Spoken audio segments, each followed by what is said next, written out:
today, I wanted to say a few words about the volume as a whole before turning to the discussants who are each going to be speaking about one of the chapters. First, I wanted to highlight the invaluable contribution of this volume as a sort of time and reflection capsule of a particular moment, and as the authors would say more accurately, a process in that Lebanon has been undergoing for almost 2 years now. And what I wanted to talk about, and Jeffrey and I started briefly speaking about before we officially started this conversation, is that in many ways, I feel like this volume is not just an encapsulation or a documentation of this process, but is part and parcel of, you know, the process of revolutionary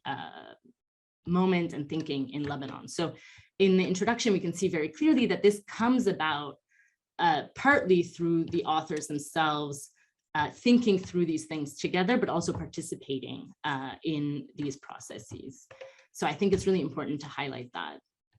And this process that the authors are highlighting has been going on in Lebanon for almost 2 years now, but all started in many ways over the last decade. For me personally, as both a Lebanese citizen and a scholar of Lebanon that has been watching a lot of this unravel from afar, I can't emphasize both the awe that I have for putting together this amazing volume under increasingly difficult circumstances, but also the magnitude of providing these moments for those of us who were not able to be there, and the insights kind of garnered from that experiential process. And this is particularly the case, though not exclusively, in the section on testimonies and the chapters on particular sites of action, which give activists of many stripes, from the disability movement to lawyers and economists, as well as scholars, and recognizing that these are not mutually exclusive categories, the space to reflect on their lived experience of this particular period in Lebanon. And one thing I just wanted to highlight very quickly about this particular section of this volume, or some of the contributions here, and that I rarely have seen in volumes of this sort, is the inclusion of voices of those who were not quote unquote revolutionaries per se, but rather partisans, or, you know, regular citizens who may have actually wanted to maintain at least elements of this regime. So I'm very excited to read some of those chapters as it comes out. And in addition to this documentary component and sort of also sort of participatory element, which also has major theoretical contributions, of course, the volume also serves to challenge our understanding of success and failure of revolutionary moments, and integrates, as I've sort of alluded to a little bit already,